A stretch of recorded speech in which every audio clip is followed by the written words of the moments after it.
Rain of Troy Hotline.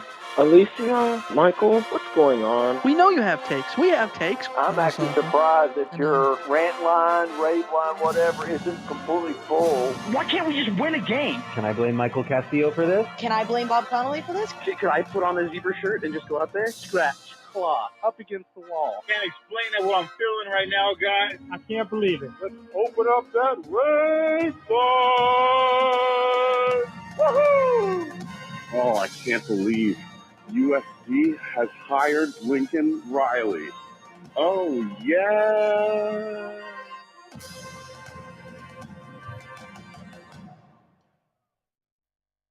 Hello, everybody. Welcome back to Rant of Troy Radio, episode 500. Yes, 500 episodes for Rant of Troy Radio. Joining you here on Wednesday, August 30th.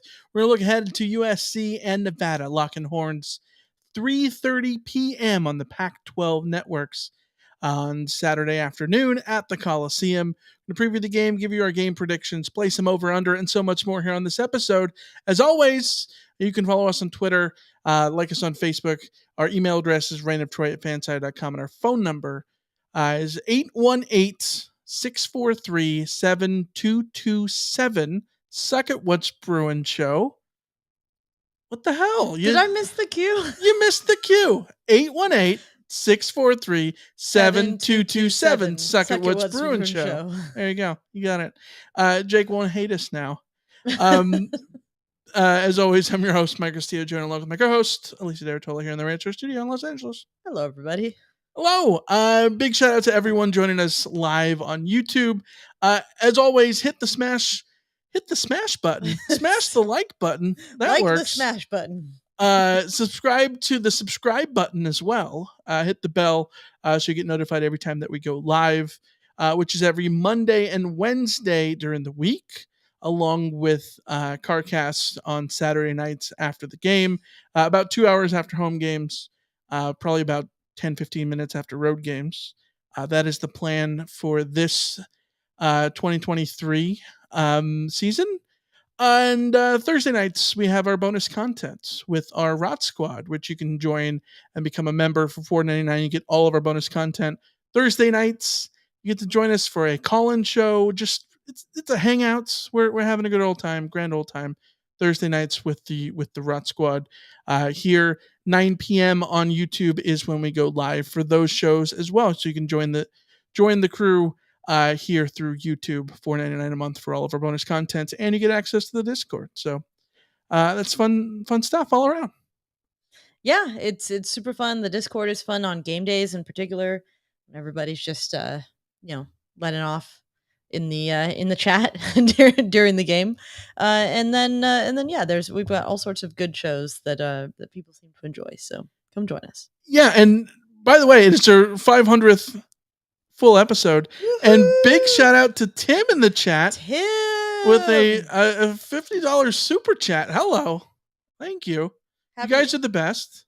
Happy 500th episode. That's technically 500 plus innumerable. It's probably like 904 episodes. But 500 in spirit, 500 I think is perfect. The number that's so long as we're numbering episodes, we need to treat the episodes as what they are. It's our 500th episode, like proper titled episode. Is pretty wild. Yeah, 100%. And we're super excited about that. And yeah, Tim, thank you. The above and beyond. You're awesome. And thanks to everyone in the chat too who's thanking us for. Yeah, we've got Ernesto fighting on MC, LFG, SJ is in the chat, Rama Murdy, Richard's here. He's on the treadmill joining us. He says. Kings fan is in here. Cameron, a bunch of people in the chat. So big ups to you guys. We couldn't do this show without you. We got a couple of calls about episode 500 we'll get to at the end. So we'll talk about that stuff at the end. But the last thing to mention before we get into USC and Nevada. Wrong N. I mean, yeah. There is a letter in common. I suppose. This is true. Did you know that this episode is brought to you by DraftKings? And have you signed up for DraftKings yet? Because if you're a new user, you can receive $150 bonus bets instantly after following just these 3 steps. Create an account, deposit, and then wager $5 on any sport. Whether your first wager wins or loses, you'll still receive $150 in bonus bets. All you have to do is use the code Reign of Troy, all one word, Reign of Troy, when you sign up. The best part is using our code Reign of Troy not only gets you the bonus, but it helps support the show as well. If you're considering signing up for DraftKings, definitely use that code Reign of Troy to maximize those first bets. The offer is available for new customers who are 21 plus and physically present in legal gambling states, which many of you are. It's not just California over here, baby. And please remember to always gamble responsibly and check the full episode description for all of the full terms of the deal. Yeah. So DraftKings. Yeah, big shout out to DraftKings for supporting the show as well. All right, Alicia, let's get into, I would say, the news. We don't really have a news segment today. Let's get right into it. It's good news that we don't have a news segment, because the only reason during seasons that we need a news segment is to talk about injuries. Or polls, and there's no polls. Or there's no poll, and there's no injuries. So on we go. Yeah. All right, let's get into USC and Nevada after this quick break. What do you know? Hey, we're already back. Let's get into USC and Nevada, the Trojans and the Wolfpack. Lock and Horns, 3:30 p.m. kickoff at the Coliseum on the Pac-12 networks. Let's set the stage for USC and Nevada. Nevada, of course, based in Reno, famously west of Los Angeles. They have to travel all the way east to Los Angeles to face the Trojans, and they have not done that since November 9th, 1929. The Trojans beat them 66-0 at the Coliseum on November 9th, 1929, to go 5-0 all time against their state brethrens to the right, to the east, even though Nevada, Reno is to the west. But Alicia, they have not played since November 9th, 1929. Scotch tape, not invented yet. The jet engine did not exist. Reflectors did not exist on the roads until 1934. They did not exist when Nevada was driving down here. Maybe they were on the railroad. I don't know. Canned beer didn't exist. Silly putty in the microwave. You couldn't buy a box of cake mix until 1949, 20 years after that game took place. 20 years. More importantly, that game took place 3 days before Grace Kelly, the greatest actress of all time, was ever born. 3 weeks before man had ever flown over the South Pole. Allegedly, of course. Allegedly about the South Pole, am I right? 3 years before Dianne Feinstein was ever born. Only 4 years until she was elected, but that's another side plot. 8 years before the Hindenburg disaster. 10 years before Bill Snyder was born. You know, the legendary Kansas State coach who feels like he's, high in his years. 10 years before he was born. SC and Nevada have not played 25 years before the founding of the Air Force. The Air Force proper. Obviously, the Air Force existed before, was part of the Army, but we're not talking about that. That's the Air Force. 25 years. 30 years before Alaska and Hawaii were admitted to the Union. That's the one that gets me. Yeah, it was 48 states. The country had a completely different flag at the time these last two teams had played. And of course, most importantly, it was 50 years before the Eagles' Heartache Tonight was #1 on the Billboard charts. Incredible. Pretty wild. It's been a while, which is surprising because you'd think that Nevada would be a football program that USC would be playing the way that they play San Jose State, the way that they play Fresno State, the way that they play UNLV. Like it just that they would that in the last 100 years that they would have they would cross paths at some point. Some point, yeah. Part of it is Nevada did play at the FCS level for a long time, Division I AA. And USC has famously never played. Never played. Opponent. Yes, but Nevada has been an FBS team for 20-something years, and even still, never played until this year, until Saturday. So, LFG in the chat says would have been by rail most likely. Yeah, probably. Next time that they face in 21-15, maybe they'll have high speed rail by then. We'll see. But Let's talk about this Nevada Wolfpack team led by Kevin Wilson, not Ken Wilson. Wait, is it Ken Wilson? Did I write the wrong Wilson down?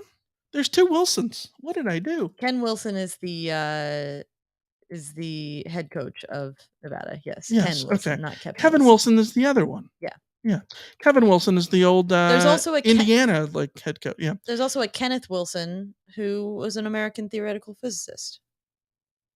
Sure. Who won the 1982 Nobel Prize for physics. Where did you pull that out of? From Google. Okay. All right. Ken Wilson is the head coach at Nevada. He was a staffer under Chris Alt for a long time, from 1989 until 2012. He was the Washington State linebacker coach under Mike Leach, which means he worked with Alex Grinch from 2015 to 17. He was the Oregon linebackers coach in 2020, the year of our COVID. In 2021, he was the Oregon co-defensive coordinator / inside linebackers coach, and then he became the Nevada head coach starting in 2022. The Wolfpack last year, not great, 2-12. They ranked 125th in SP Plus last year, and 106th going into this season in SP Plus. Really, really not great. But this is a team that, we were putting together our little rundown and our notes and everything.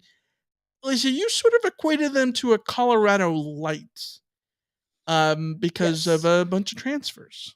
Yes, in that it's very difficult to know what Colorado is going to be this year because, they were terrible last year.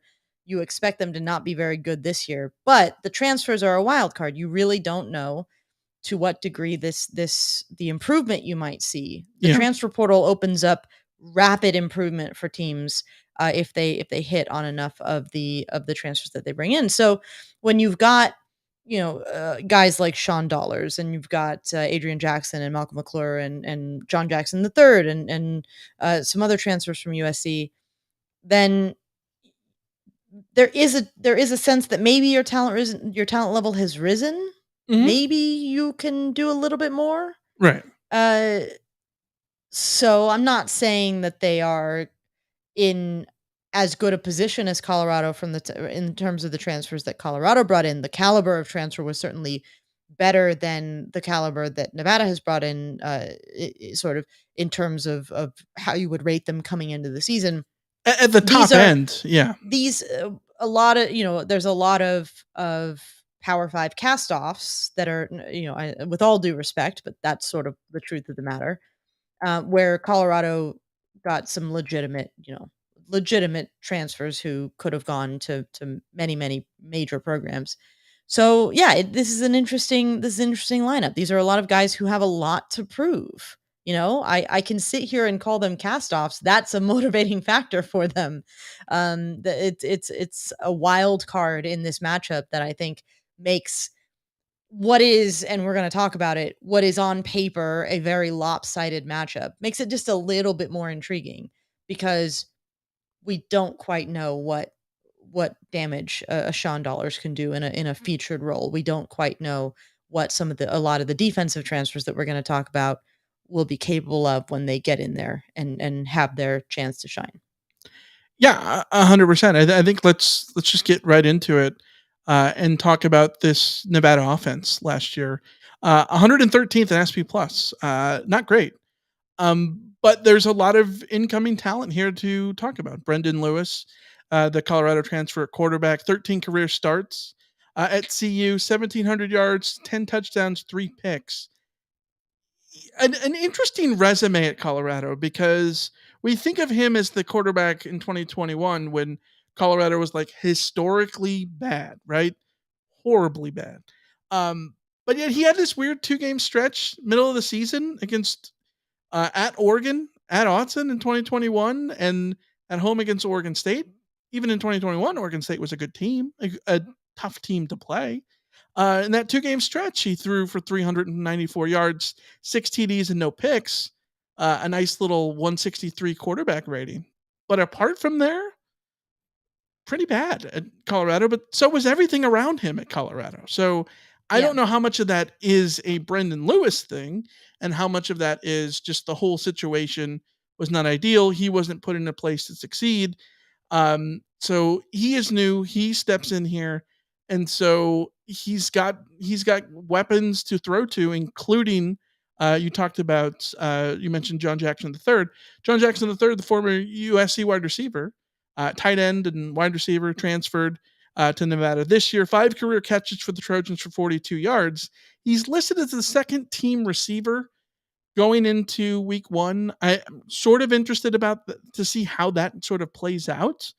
Thought it was interesting in the wrap up show the other night. Pete Arbogast was asking JJ2 about whether or not JJ3 was going to play a lot on Saturday, and JJ was like, we don't really talk about football, but I assume so. And well, he's the second teamer in the depth chart in week 1. I don't know what that means, because the depth chart in week 1 can, maybe there's a lot of rotation and he gets out there, maybe not. I don't know. We will see.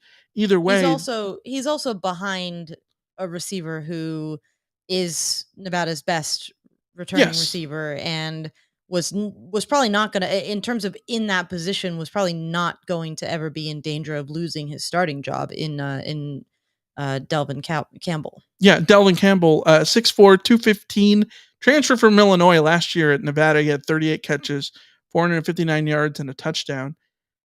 He kind of feels like the big body guy to keep an eye on. We know that SC got cooked by Nick Nash last week from San Jose State. So we didn't really talk about Nick Nash in the preview last week. The guy to circle this week definitely is Delvin Campbell, 6'4", 215. So guy to keep an eye on there. In the running game, Sean Dollars and Ashton Hayes are going to sort of split time in the running game. Dollars does get the starts. Tight end Kaleki Latu is the transfer from Cal. 18 catches, 207 yards, and a touchdown last year with the Bears. And this is an offensive line that gave up 34 sacks last year. Not great. They lost a couple of guys. Trey Hamilton and Bryce Peterson to graduation. Grant Stark. How do you say that? I'm reading it Stark. Stark. There's too many letters in that Stark, but it's like Stark. The Westerosi family. Yes. Yeah. He's off to Oregon State. But Andrew Madrigal, no word on the connection to Magical Electromotive. Yeah. So yeah, we'll see how that goes. Madrigal starting at center is the most experienced guy on the Nevada offensive line. But go ahead. Well, no, just on the offensive line, it's noteworthy that they've lost tackles. They bring back guys who are in the center of their defense, who have played together, who know what they're about, who are returning, but they lost their best tackle in Stark, and they also lost another guy whose name I'm currently forgetting, who was out all of last year with an injury and then transferred to ASU. So they're going to be potentially vulnerable on the ends with players with less experience, and certainly less experience playing on this Nevada offensive line. Yeah. You look at the numbers last year. They only scored 1.3 points per drive, 121st in the country. Not great. Yeah. Only gained 31.5% of their available yards, 125th. These numbers are just purely atrocious. Like this is on potentially one of the worst teams that USC will ever face, historically. On paper, yeah. On paper, but again, this is a different team than last year, because Wilson is in year 2. He brings in a bunch of these transfers, so I don't know how much to take these numbers seriously in that sense. Well, I mean, yes, there was a different quarterback. There was different, the running back situation was different. They've added pass catching options in the transfer portal. So yeah, it is possible for them to transform these numbers. But when you get down to brass tacks, this was a very bad team last year. They won 2 games. Yeah. And they have added some intriguing players, but have they added anybody on offense that can do to USC's defense what like a Chevin Cordero could do. Like, let's be generous to Brendan Lewis here. He's not Chevin Cordero. Now, he is capable of moving around. But he's not a high school guy that is making his first career start either. Yes, yeah, absolutely. So there's sort of there's a balance there, but the transformation that needs to happen for this offense to actually threaten USC's defense is considerable. Mm-hmm. And so I am very willing to go out here and say, if this offense, if this quarterback, even with the transfer additions, does to USC's defense even close to what San Jose State did to USC's defense, you need to start ringing the alarm bells. Because yeah, there are some intriguing players that are here, but they're also all playing their first game together after transferring in an offense that was right. You see the number, like the numbers are what they are. They didn't play in a week 0 game. They didn't have that luxury like SC did. Yeah. The flip side of this is, yeah, you look at these numbers, and if you're watching this on YouTube, you see the numbers on the screen right now. 120th and all this stuff. Well, the irony is, look at the other side of the screen.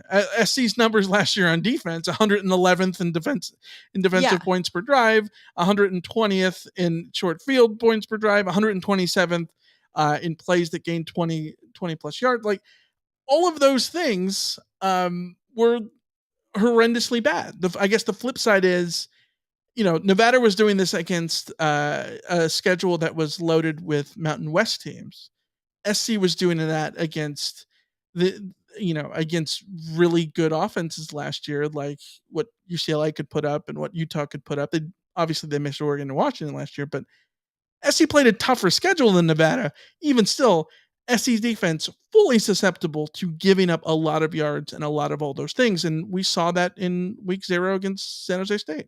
Which is why I kind of like this matchup, in the sense that it's not going to tell us a lot about whether or not USC's defense has really tightened up the ship, but it'll tell us a little bit about whether or not they've tightened up the ship. Like it'll let us know a little bit more about how much of a level of concern you can expect to have for this defense, because yeah, like you said, USC's defense statistically was right there toe to toe with Nevada's offense in terms of who can sort of have more 3-digit numbers up on our screen right now in terms of rankings. But for Nevada, that's Nevada in year 1 under a new head coach. For USC, it was a transition year last year, but SC doesn't matter that it was a transition year last year, and then even still this year with all the incoming transfers the Trojans have.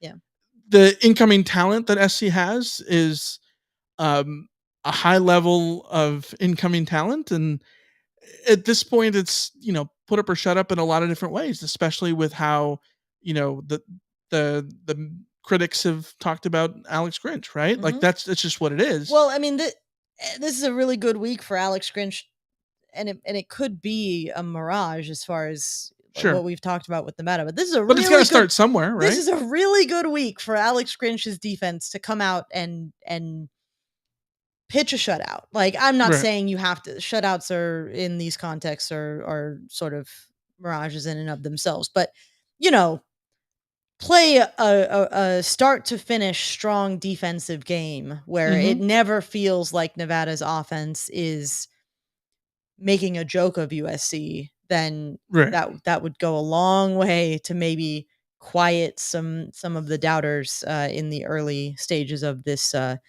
season, accepting what Nevada is on offense. Like, knowing the context, you still got to go out there and get the stop. Give me one specific thing you want to see from USC's defense on Saturday. No big plays given up because of beats deep, or are you talking about like not necessarily third down breakdowns? Breakdowns is the word. Like defensive breakdowns. I I think you don't want to see what happened between Max Williams and Imani Jackson with that blown coverage. You don't want to see the third and forever, the questionable play call paired with just a collection of guys who just didn't get the job done on that particular play. Like those kinds of things.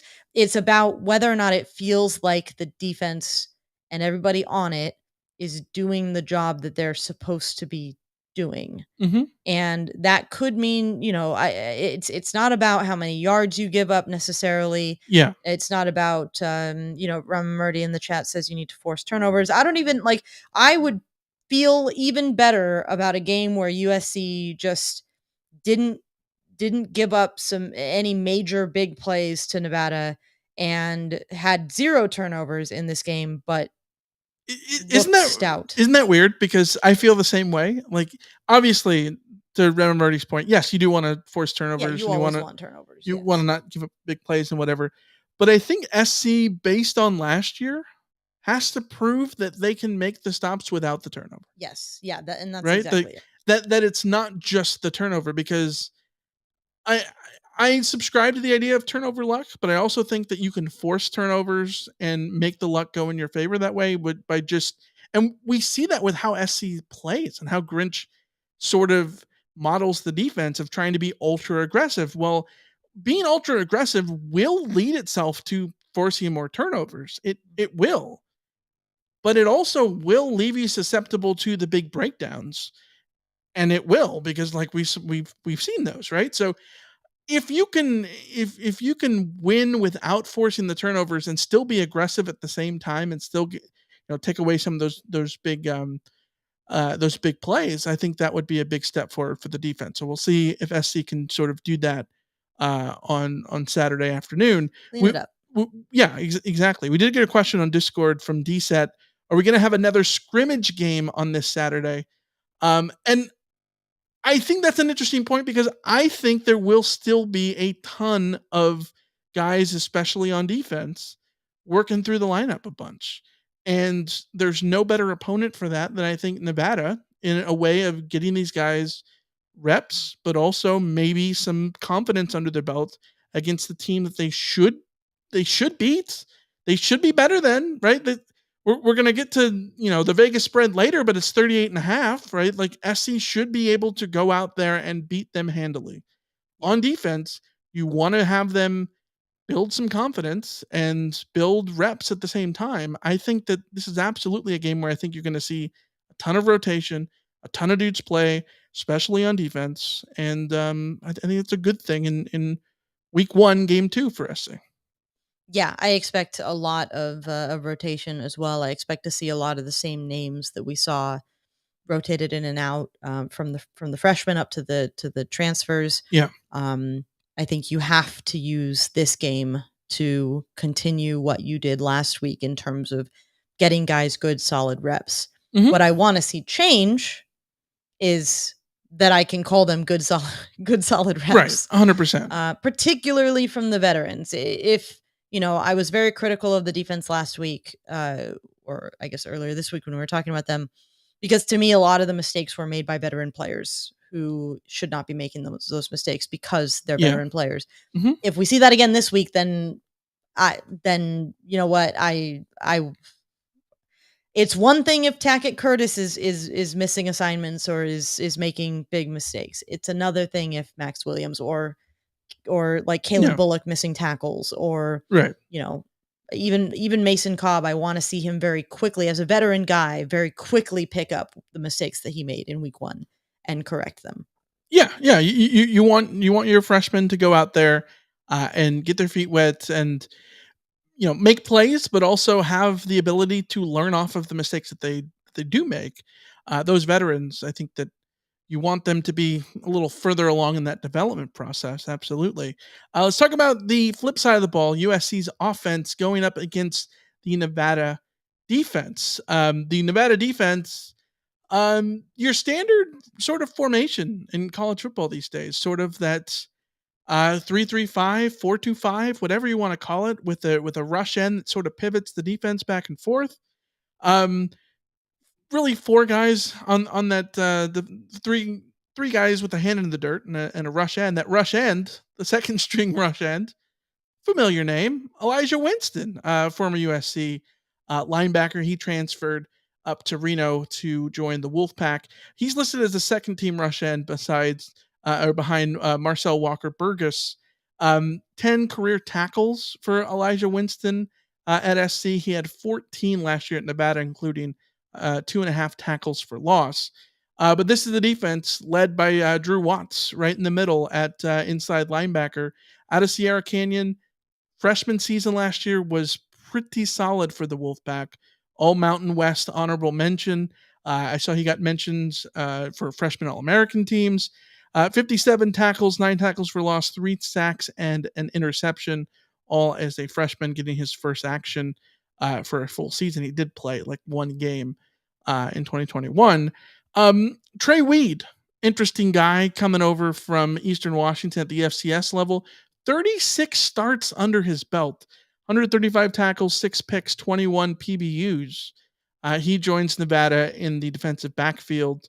And then there's Henry Ikahihifo, a Cal transfer on the defensive end spot, 5 tackles, a tackle for loss, and a sack last year with the Cal Bears. So again, a lot of transfers, a lot of sort of unproven talent, but interesting talent here. They were 90th last year in SP Plus. They're not a great defense by any means, but they're also going up against the best USC offense of your lifetime. So like it's a matchup that really favors SC here.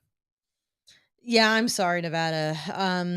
The Nevada defense, we could say a lot of the same things about them as we said about the offense, in that they have added quite a few transfers, some who could be very, very important to them. Trey Weed is a very interesting guy who looks like he's going to be playing nickel, but with that kind of experience at a quality FCS program, you have to take sort of notice of that. He's somebody to watch. But this defense is cannon fodder for USC's offense. I'm sorry. It's absolute cannon fodder. I don't know how else to spin it. USC, like you said, it's no offense to the Nevada defense. It's just that we saw what USC did to a San Jose State defense that actually had that did some good things last year, and they lost a bunch of guys up front, so they were certainly dealing with some stuff, and we saw that their defensive front was able to unsettle USC's offensive line quite a bit at times. So like maybe there's some opportunity here for the Nevada defense to have a guy like Ikahifo do some damage, to have additional transfers like Malcolm McClure and Adrian Jackson from Oregon to maybe sort of have a moment to have one of their guys step up. But when it comes down to it, we are still talking about Caleb Williams. We are still talking about Zachariah Branch and Austin Jones and Dorian Singer and Mario Williams and I'm sorry, unless you have an elite defense, this offense is going to run through you, and Nevada certainly does not have anything that comes close to an elite defense, and cannot expect to come into this season thinking that they will begin to even approach thinking about being a better Mountain West defense. It's just it's an unfair fight, and I expect USC's offense to cut through this like a hot knife through butter. Yeah, 18.6% of plays last year. A lot of Nevada's defensive numbers are pretty middle of the road, but 18.5 plays last year against Nevada's defense went for 10 plus yards. It's 107th in the country, and that's a number that's not going to fare well against SC. Let's talk about the Trojans last week on offense. We know that they scored 49 offensive points. They did have the other touchdown from Zachariah Branch that made it 56 on the kick return. What do you need to see in this game? Obviously, they're going to be favored heavily against that Nevada defense, as they are and should be. But what do you expect to see from the running game? What do you need to see in this game? What I really want to see is the offensive line show a little bit more cohesiveness, certainly in pass protection. I want to see Caleb Williams being able to sit in a clean pocket more often. Yeah. And I think that that should obviously always be the goal for USC's offensive line, but in this case, they should be able to start taking steps towards giving him that Right. in this game. This is not a defensive front that that the players that USC has on that offensive line should not be capable of winning their battles against. So it's really about how much do those guys trust each other. They've had their run through in week 0. Now, do we start to see a coalescing of the 5 or the 6 that USC really trusts there? Yeah. That's kind of what I want to see. I still expect to see quite a bit of rotation or quite a bit of sort of figuring it out a little bit more, but I'd just like to see a lot less of it in this to show that, okay, no, we can trust this guy. We can trust this guy. We're good to go here. Mm-hmm. Yeah. I think so. I think that was one of the problem areas for USC on offense last week, and it's hard, obviously, to find a problem area in a game that you score 56 points, 49 on offense. But it was the offensive line for me. But a lot of that was so much of the rotation. They were playing so many dudes on the offensive line that there wasn't a set 5, and I don't think we're going to see a set 5 for a few weeks, especially not in this game either. I think you're going to see more rotation. You're going to see that's what this September is about finding what that 5 is. So that way, when you go into games later on, when you go into the games against the Arizona schools, and certainly when you get to South Bend to play Notre Dame and back at home against Utah, like, you want to have your offensive line completely set at that point. So I think we should understand that there's going to be a growing curve to the chemistry that the offensive line can have in this season. But you want to see steps towards improving and trying to gel and all of those things. I want to see one other big thing. Mm-hmm. And that is I want to see, like, Kyron Hudson get another chance. Sure. Yeah. I want He started last week, only had 1 catch. Yes, but he had that big drop initially, and I want to see them specifically, like, get him back involved in the offense, rebuild that guy's confidence, because I do think you're going to want him to be a player that you can go to when you need him. So I'd like to see the sort of the drop thing turned over and turned into a thing that's like, okay, that was last week. Let's go. Yeah, 100%. All right, Alicia, let's get into the over-under here as we look at Saturday's game, USC and Nevada. So you're going over. I'm feeling bold. Give me that over. I'll go under. I got to take an under here. I got 3 unders to take. I'm going to do an under here. All right. We got to put the link up on YouTube. So check back for that. If you're watching us live, we'll throw that into the description. If you listen to us on Apple Podcast, the link will be in the show notes as well. And go and make your picks for the over-under. Alicia, let's get right into it. What's your first over-under on Saturday, SCN Nevada? I am going with an over-under of 1.5, and that is 3rd and long conversions for Nevada. Mm-hmm. This stat is the most damning thing that came out of the statistics in terms of USC's defense last week. San Jose State was 3 of 6 on 3rd and long, with 3rd and long being defined as 3rd and 9 or more yards to gain. Yeah. They were 50% on 3rd and 9 plus. Yeah, you can't do That that. is absolutely unacceptable to a degree that I cannot impose upon our listeners. That is not good at all. Very bad. Yikes. In the end, San Jose State's third down conversion numbers looked pretty, like they weren't bad from a USC perspective. I think they were down in 30%, like somewhere in the 30%, which is like fine. But when you break it down to that, can't happen. No. So Nevada, will they manage 2 3rd and long conversions as defined by 9+ yards to go? Yeah, I just looked it up on 3rd down. So CFBstats.com calls 3rd and long as 3rd and 10 plus. I went with 9+ just because Stat Broadcast has Sure, a breakdown in their stats that's that. So I was like, okay, that'll be easy to I mean confirm. that makes sense. Just for 9+ is what we're going for the over under, FYI. Yes. But on CFBstats.com they have 10 plus, and so in here it says that SC allowed 3 passes on 3 pass attempts last week for 48 yards on those third down plays. Now, I looked up last year's numbers. As a whole, SC in that situation gave up 22 of 35 passing, 354 yards for 1 touchdown, 4 picks, passer rating of 134.4. That's not good. SC ranked 108th in completion percentage there, which is not great. Only 14 of those were first downs on those 35 attempts, but that's still a lot of first downs. And so you got to get better with that. You got to start somewhere. I think it will help out that I kind of like Chevin Cordero a lot more than Brendan Lewis, right? I think Cordero's more experienced last week. And we talked about he was really good at just not making mistakes. And that's one of the ways to beat the USC defense is don't make mistakes. Don't make mistakes. Don't fall into the trap of all the aggression.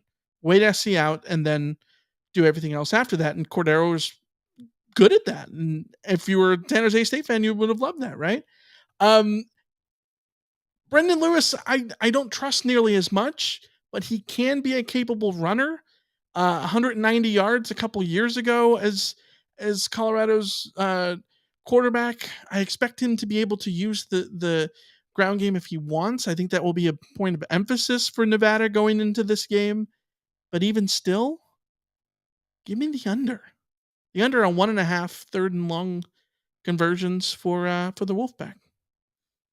Locks you into the over. It should be the under. It should be the under, barring fourth quarter garbage time. 3rd and 9 is just so long. They could have a bunch of 3rd and 7s. You know what I mean? Yeah. So that's the other thing that I think is difficult here in an over under situation. Let's go to my first over under, which is over under 180.5 Zachariah Branch all-purpose yards. Alicia, Zachariah Branch leads the world in all-purpose yards with 232. He had 12 rushing yards, 58 receiving yards, 66 punt return yards, and 96 kickoff return yards for 232 last week, a freshman debut record against San Jose State in week 0. Can he get to 180.5? That's the line I set here. I love me some Zachariah Branch. Mhm. I believe that he is for real. I think he's going to be an absolute star. But I am taking the under on this. And that is just because the likelihood that Nevada will even let him return anything, they shouldn't. They should not allow him to touch the ball on special teams. If they're smart, is low. So I think you can already take out like the 100 yards and kickoff returns and all of that from that. So I think that he will probably be productive in the passing game, but there are so many other guys that need to eat as well. There are so many guys that will have the chance to have the ball thrown their way, that I'm just thinking, I'm playing the odds and I'm saying that it'll be less than 180 all purpose.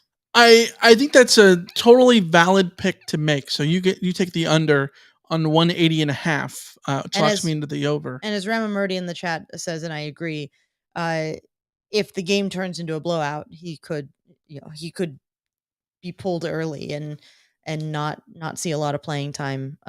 That's fair. Here's my argument for why he could get it. I think the 12 rushing yards, 58 receiving yards could be bested in game 2, right? Okay.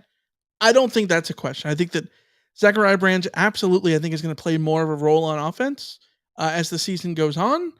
And he already played a big role last week. I think he could get more yards there and could have a ton more punt return opportunities. Do they kick to him is a different story. The kickoffs, theoretically, he'll have fewer returns if SC just holds Nevada to fewer points. That's fewer kickoffs too. So, and he only had 96 kickoff returns on one kickoff return. So, like, if he just had 2 kickoff returns that were 25 yards, that's still 50 yards. That's a lot in an all-purpose situation. Yes, but then you still have to find, you have to find the other 130 yards in. You can 70 receiving yards. Suddenly, 70 receiving yards, 50 kickoff return yards, and suddenly you're at 120. Yeah, and you still need to find another 50 yards. Another 60. Yeah, I get it. I think these things can add up. Yes, absolutely. Yeah. All right. What's your next over under? All right, my next over under is 9.5 USC pass catchers. So we talked on Monday about how USC had 12 players catch passes in the San Jose State game. That was representative of the rotation, of the depth of USC's receiving options, whether we're talking wide receivers, tight ends, running backs, etc. So will USC get into double digits again in terms of pass catchers? Now, for context, they had 12 against San Jose State. Last year against Rice, they had 11, and that was really good. But then week 2, there were 8, and then week 3 against Fresno State. So week 2 against Stanford, there's 8, and then week 3 against Fresno State, there's 9. So we saw last year that the sort of wide spray of touches that USC gave out started to shrink a little bit, even in those early early season games. Although, to be fair, Stanford being a Pac-12 opener changes that equation compared to like what a Nevada is as far as USC. Yeah, for sure. I think it's got to be over. 12 last week against San Jose State, and I think that you can make the argument there will be as much rotation, if not more, in this game. Because this is a game, San Jose State was a team that SC should have outclassed. Nevada's a team that SC should outclass even more so, right? Like we talked about, like Nevada is not as good as San Jose State was. SC should be able to put on more damage here. And as Richard in the chat says, if the defense is better over because there's more time for rotation. Yeah, I think that's absolutely something to mention here. Yeah. So I will take the over on 9.5 pass catchers. Yeah, for the Trojans. This one's going to be really interesting. I'm very curious. Yeah, on this one. 100%. Let's get to the next one, which is mine. 3.5 over under 3.5. John Jackson III catches. 5 career catches, 42 yards for USC, but he's second string on the 2 deep. Does he get to 4 catches? 3.5. I honestly think it would be great if John Jackson III in this game came out and made some plays and really had his moment against USC. But I'm taking the under on this, mostly because I looked through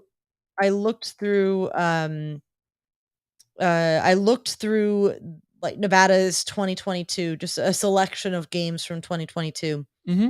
They very rarely had more than one receiver have even 4 or 5 catches. Usually their leading receiver was between somewhere in 4 and 6. And then the sort of secondary and beyond receivers were more in the 2 to 3 range. They just didn't have a very prolific passing offense. Now, obviously that could change this year. There's been a lot of changes with transfers and all that kind of stuff. They think they've upgraded at quarterback with Brendan Lewis. So maybe this changes, but again, playing the odds, it's far more likely that he ends up with 3 catches, and that's a good day for him, than to end up with 4. Because I would expect, if I was going to guess anybody on this offense has 4 or more catches, it's Delvin Campbell. So that's where I'm going for. Yeah, I think that's valid. My argument for why he gets the over, I think I think later on in the game, don't you want to give him a drive where you just feed him? He's coming back to the Coliseum. This obviously means a lot for the Jackson family, like I could see a moment where you're like, hey, we're just gonna throw this to this guy a couple of times late in the game. Yeah, I could see it. Yeah, I could see him stuff the ballot box at the end. Sneaky over. Yeah, Sneaky overhit. I think so. I think so. All right, let's get to your last one. All right, we're going 1.5 Relique Brown touches. Ooh. Which is funny because the for our over under when we're making our under picks, the template that we made is Relique Brown says touches. Relique Brown touches, and I was sitting there looking at it going, well, that's the over under this week though. So the news, if there was any news this week, it is that Relique Brown was seen taking scout team reps. Yeah. At practice this week, and Lincoln Riley addressed that and basically gave an answer that was like, he's had guys who've gone on to the NFL who started out on the scout team, and that there's no shame in that. And that is actually correct, especially when sometimes the scout team a guy is on the scout team because of body type and skill set. So if Relique Brown is playing the Sean Dollars, that makes a lot of sense to me. Right. Famously, Fred Davis. Was Vince Young? He was Vince Young, yeah. Yeah. So like these things happen when it comes to scout team. So I wouldn't read that much into the scout team of it all. But Relique Brown only had one touch in week and 1. he was fourth string on that depth chart that came out last week. As I said on Monday, or was in the CarCast or whatever it was, Zachariah Branch is what Relique Brown was supposed to be. So where does that leave Relique Brown? I think that's the big question on a lot of people's minds is like, where does it leave this player who is obviously talented, but maybe isn't up there in terms of the weapons that USC feels they have to get the ball to, because that pecking order, and again, it's like no shame to Relique, but when you're talking about guys like Zachariah Branch, Mario Williams, Dorian Singer, and the like, it's just, and Taj Washington, and you can go on and on and on. It's tough. So will we see more touches from Relique this week? Yeah, I'm gonna say yes. He did not get onto the field until the end of the game last week. I go back to what we were talking about earlier. I think that there will be more offensive plays that SC runs in this game. That means more opportunity for everybody. 1.5, that just means 2. He can get 2 touches. I don't think that that's crazy. You look at last week, he had the 1 touch for one. He had 1 catch. I could see a catch, a screen pass, a handoff, like anything. I could see it. Riley did mention specifically that like one of the reasons that guys go to the scout team is during a position change. So him emphasizing that when he did not have to makes me think that him getting a handoff maybe is not something you'd see, but we might still see him lined up in the backfield as a receiver. So you never know. Yeah, I think if I regret any line that I set this week, it will be this, because just the attention that's being paid to Relique Brown might give Lincoln Riley enough incentive in garbage time to say, let's just get Relique some touches so that he's not in danger of transferring. Yeah, I don't know that I'd go that far, but just saying. I hear you. I hear. Before we go to the mailbag, big shout out to Alex in the chat for giving us a super chat coming through in the clutch every week. It seems like Alex is awesome. Alex is number cheers 1 with my water, I guess. Yeah, this is coffee, so it's a legitimate cheers. Do people cheers coffee? No, it's just like you cheers a drink. Well, no, a good like. Yeah, I get that part. I value what's in my drink, and I. But like, could you cheers coffee? Like in a real world situation. Do you like not this... you clink mugs? I would clink a mug. It sounds kind of clinking mugs. The idea of it sounds cool. Yeah, 100%. All right, let's get into the old mailbag, shall we? You've got mail. All right, it is mailbag time. We've got a bunch of voicemails. Let's go to a voicemail. Oh, wait a minute, hold on. Back it up. We didn't make predictions. Beep. We didn't do our game predictions. Whoops. Uh-oh. All right. Let's get into game predictions, Alicia. Let's do this. The Vegas spread 38.5. The Trojans are favored over Nevada. Bill Connolly's SP Plus projection is the Trojans by 37.5, with a projected score line of 48-10. Alicia, what is your prediction? I believe that USC's offense will score at least 60 points once this season. Wow. So why not put it here? I also continue to be quite skeptical of USC's offense, as USC's defense. Mm-hmm. So I'm going with a weird one. Okay. 60-20. 60-20. Nice little round numbers. Don't ask me how they get there. Okay. 60-20. 60-20. Okay. All right. 60. It sounds like an oil, but okay. Yeah. Yeah. All right. I am very close to this. I'm going to say 66 points for the Trojans in honor of the 1929 game. The 66 points. SC scores 66 in this one. They do give up some points, 17. How that comes, I don't know. Maybe that's 17 like truly natural points that Nevada scores over the first 3 quarters or something. Or maybe it's just garbage time. I don't know. So 66-17 is what I got for the Trojans, and a big win in week 1. Week 1, game 2. Yeah. All right, Alicia, let's get to the mailbag, shall we? You've got mail. All right, we got a bunch of voicemails. Let's go to one that we got from Abe in Georgia. What's up, guys? This is Abe, all the way in Decatur, Georgia. I just want to know, do you really believe that Grinch can get us where we need to be on the defensive side for a national championship run? Man, I was so furious and upset Saturday watching the game, but hey, I can try to scale some of it back for this weekend, but let me know. Let me know what you think, guys. Let's say you, Alicia. Well, first and foremost, thanks for calling from Georgia. Yeah, that's love that. I don't know. Have we had a call in the Rant Line from Georgia? I think we have. Maybe have. Hasn't Lamont from Atlanta called? Lamont from Atlanta. That's right. Atlanta is in Georgia. This is true. I can confirm this that is true. one. Yeah. Yes, it's the capital actually. Yes. Okay, Grinch. I need a lot more convincing of the national championship of it all. Yeah. I think that USC can get to the playoff with Alex Grinch as the defensive coordinator.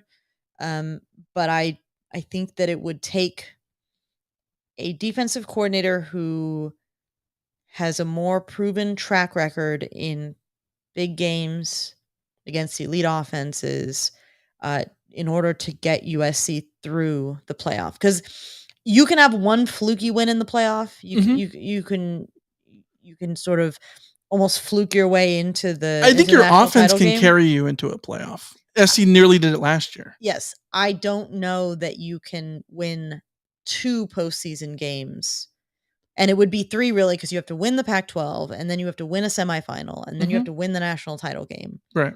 Against teams that will continue to wear you down, who will have extra time to game plan for you, and all this kind, like everything that happens.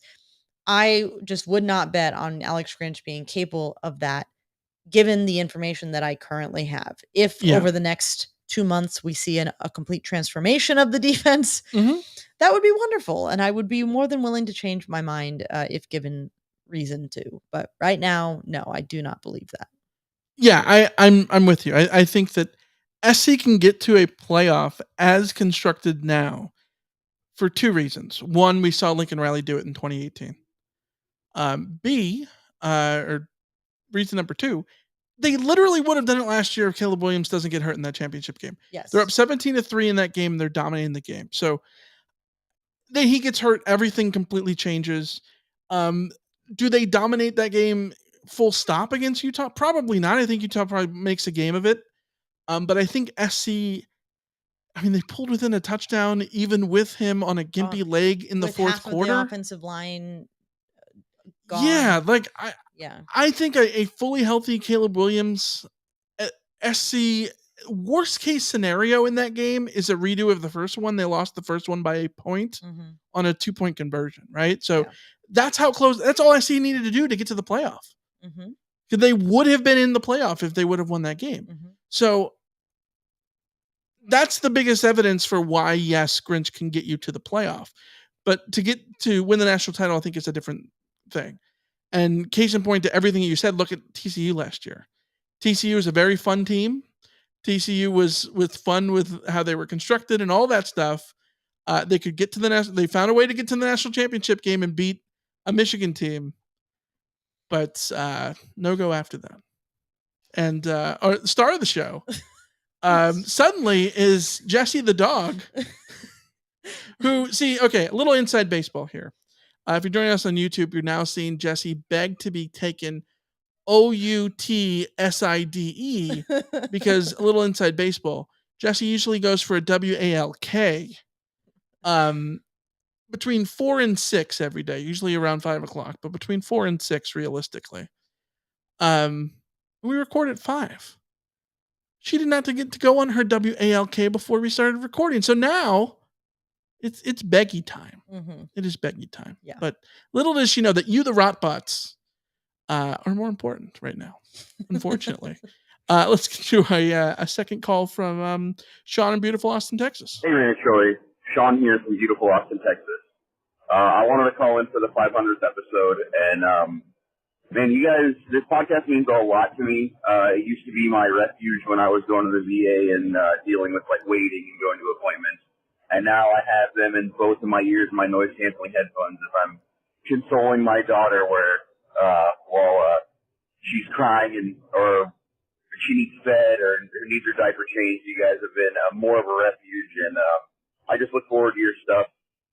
I'm going to support you any way I can. I'm just a big fan of you guys. You've done a lot for me. So, love the podcast. Never stop. Always fight on. And, talk to you guys later. Yeah. Thanks for the call, Sean. Sean, literally in the chat here on YouTube. It is seriously, it's weird for people to call in and say good things about you on the internet. But it is the best. It is the best, especially when it comes from Sean in beautiful Austin, Texas. Appreciation goes 2 ways, my friend. Yes, absolutely. Yeah. Thank you so much. Yeah, 100%. And we will continue to victory lap here, 500 episodes, with a call from Darlene. Hello, Rainer Troy. Darlene from Grand Terrace, trying to say what 500 plus episodes really of Rainer Troy has meant to me. Really, it was informative, entertaining, and still is informative and entertaining. A place to get really good info on all things USC football and basketball and just other stuff surrounding USC that you couldn't get on sports radio or national shows or things like that. And so I was so happy to have found you guys when I did back in, I want to say 2015, 2016, something like that. What it's turned into is a really fun community with the other Rotbots and with you, Mike and Alicia, providing us a space to talk about USC sports, especially USC football, 24/7 in our chat and at the meetups and on YouTube now.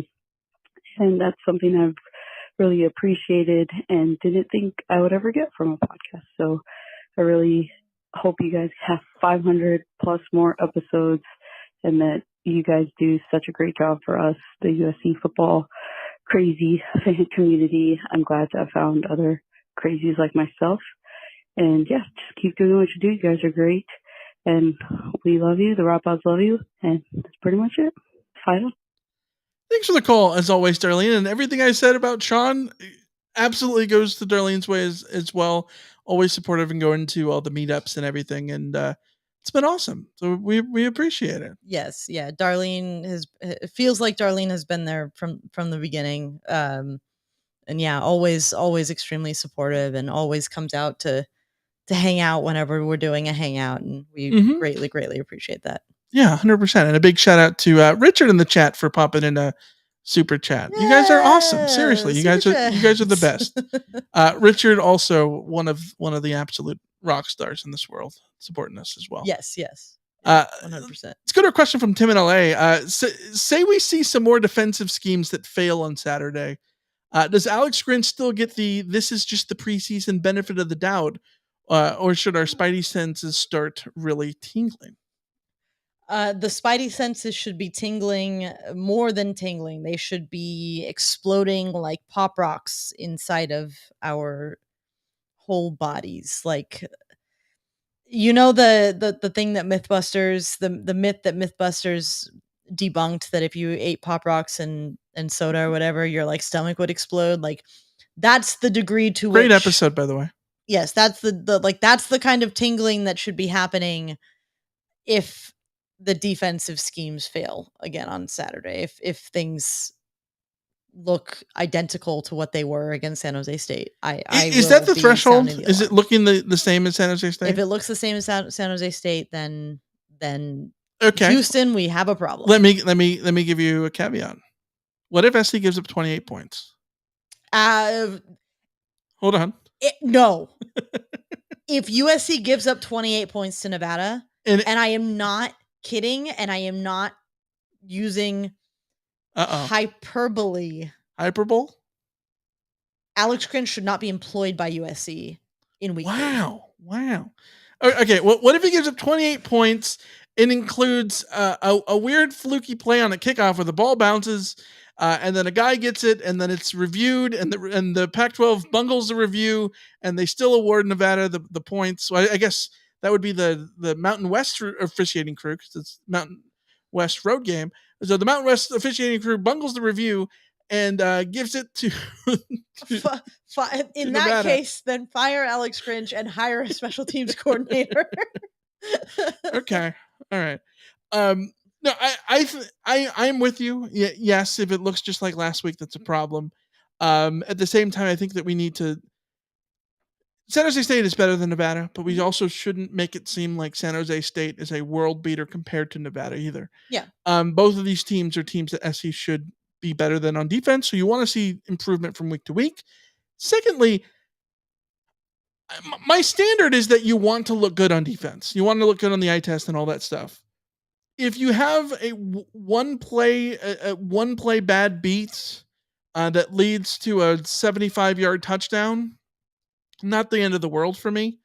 You don't want 4 of those that gives up 28 points. So, yeah, that's the way I look at it. Let's go to a question we got on Discord from Awesome Tier, who says, we all have people in our lives who are bad influences. Friends we shouldn't be hanging out with anymore, much like Lincoln Riley and Alex Grinch. Who do you need to cut out of your life like Riley needs to cut out Grinch? Wow. Wow. Harsh words. I need to cut out procrastination. My best That's friend. not a person. Is it who? The personification of procrastination is how much dirty laundry we want to air here? Because like there's a lot of pressure on this question here. I'm very lucky in that there's no one in my life currently that I need to, because you've already cut them out. Yeah. Maybe I need to cut Alex Grinch out of my life. Oh boy. Yeah, I would say, yeah, I don't this think I really have a turned person. into like a bashing. I don't want to bash Alex Grinch, for the record. I'm very open and hoping for improvement. I'm not totally abandoning ship yet, but Remember, says, as West Texas Mike says, I don't have anyone in my life who could cost me national championships. This is true. This is very true. But also, who are you going to be winning a national championship in the next year yourself? No. I don't know. That's the other question we have to look at, right? Absolutely not. I know I'm not. Reverend Murdy says, what do you want to see this week to show improvement over last week? I'd like to see more 3 and outs, more consistent 3 and outs. At the same point, I don't need to see 3 and outs every drive on defense. In the sense of like last week, it was 3 and outs or touchdowns. If there's a bunch of 6 and outs, I almost would take that in instead. I want to see more consistency from USC's defense than boom or bust. Very, very specifically, since I think we've already covered broadly, Mm-hmm. I want to see USC's edge rushers contain the edge. I want to see USC collapse a pocket without leaving a run lane open for the quarterback. I would like to see tactical and situational awareness from the entire USC defense, but specifically the guys on the edge of that defense, show that they understand they can't be over aggressive, that they need to keep the quarterback from scrambling out and hurting with his legs. Yeah. Be patient. I like that a lot. Lamont, who says he's still in the ATL, which is we remembered. Look at that. Or as the Braves say, the A. Atlanta's the A. Question: do you think Coach Lincoln Riley is holding off the Raleek and Zachariah on the field at the same time thing until we face tougher competition? Well, that would be really fun. That would be tons of fun if you could have a scenario where you have them on the field at the same time. Yes. But I don't think it's being withheld. I think that's more of a Raleek needs to come up to where Zachariah Branch's level is. If this was a video game and egos were not at play here, and this was a video game in which all your opponents were like real people watching you play, so you did want to hold back, I love that idea. Yeah. Like, I think it would be great 3D chess, right? Yeah. At the same point, I don't think you risk damaging Raleek Brown's confidence and ego, any of those kind of things, by making him a fourth string player just to hold back anything else, unless there's some sort of injury angle that we don't know about. If there's an injury angle that we don't know about, and this is all about like slowly walking him into the season and slowing things down that way, then that would make a lot of sense too. But in that case, he doesn't get on the field at the end of the fourth quarter against San Jose State, does he? Yeah. Because why would you risk it, right? In a meaningless situation like that. So I don't know. Fighting on MC says, what is Cliff Kingsbury's role for the offense? He's technically an analyst, which I think that's just a title pay grade thing, because as a technicality, he can't be a coach because there's a limited number of coaches. He can't do any on-field instruction. Yes. So his role would be to look at film and help devise game plans and strategies and that kind of thing. He can't involve himself with players. Yeah. Which I think that's kind of what you want from Cliff Kingsbury anyways, right? Like, allow him to be the guy that breaks down film with... I assume he can watch film with Caleb Williams, which would, I think, be the most valuable element for him. Yeah. Like, could you imagine a situation in which, like, you go out and get your star quarterback, a former NFL coach, to break over film? Like, that in a way is what the situation is, which is really good. He breaks down film with Lincoln Riley as it is. You add in Cliff Kingsbury, that can't hurt. Mark says, what if Arizona State loses to my alma mater tomorrow? Arizona State, I think, is taking on Southern Utah. Yeah. Southern Utah, which we drove by a couple years ago. Mm-hmm. Is it Beaver Dam or Cedar Rapids? I can't remember. Cedar Rapids. Is it Cedar Rapids? I don't remember driving. I remember driving near or through Cedar Rapids. I don't remember. Yeah, Beaver Dam and Cedar Rapids are like close next to each other. But cool little campus. The Southern Utah Thunderbirds. Cool logo. I like it. I like it too. ESPN Analytics gives ASU a 95.5% chance to win this game. So if Arizona State loses to Southern Utah, then clearly the news that they are taking a postseason ban was too much for a first-year head coach in Kenny Dillingham to keep the focus of his players. I do not expect that to be the case, but Cedar City. Cedar City. There you go. Yeah. Close enough. As an aside, and not Southern Utah, but Utah playing Florida on Thursday night.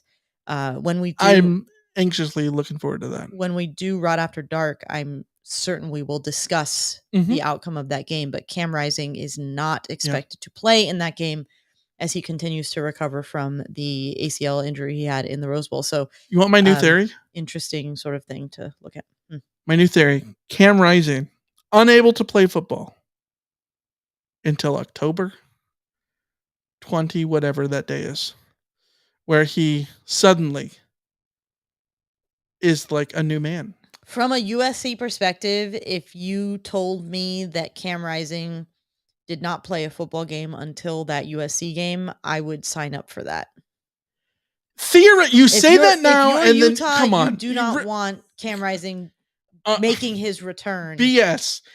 I want at least 2 weeks of him. We are not in a world in which you should doubt Cam Rising's ability to kick SC's ass. I don't doubt Cam Rising's ability to kick USC's ass. I've been there, done that too many times. Yeah, dude, don't make that mistake. I'm just saying, don't make that mistake. I would rather face Cam Rising with having to shake off the rust. Don't even sign up period. for that. Don't sign up for it. Don't sign up for anything. Have you learned anything? Don't sign up for that. No. West Texas Mike says, can we bring in who can we bring in to break down film with Alex Grinch? I don't know. I mean, that is what are you doing on Thursday nights? Yeah, that's the question. I don't know. All right. Last question comes from Richard. If dogs can learn what WALK means, shouldn't that be they should also be able to tell what spelling out WALK means? I don't know. She has not figured out what WALK or OUT means. But as long as she doesn't take a PEE in the STUDIO, that's the important part. The way she's looking at me right now is just like, it's just funny. But yeah. I actually don't think she would respond as much to walk as she would as if I said like that we're going out. Oh, we'll see. Now she's staring at a point on the wall. Like I'm not getting baited by your bullcrap. So long as she understands that. So long as we're sitting in front of the computers, she's not getting anything. Yeah. All right. Let's take the old butcher in the chop house out. So let's go do that, and we will be back with the CarCast late Saturday nights after USC's Nevada game. But more importantly, we'll be back here Thursday night, 9 p.m. With our Thursday night after dark, Ren Troy After Dark stream on Thursday night for everybody in the Rot Squad. If you're joining us on YouTube, you can not only do you need to like this video, but you can subscribe and then join the Rot Squad. $4.99 a month, you get all of our bonus content. Hit the join button underneath the screen down here, and it will be great to see you tomorrow night. Thursday night. So until then, thank you everybody for 500 episodes, 500 full episodes, 500 plus episodes. Lamont says, congrats guys on 500 episodes. Thanks for mentioning me unsolicited because I clip when you say it and send it to my daughter.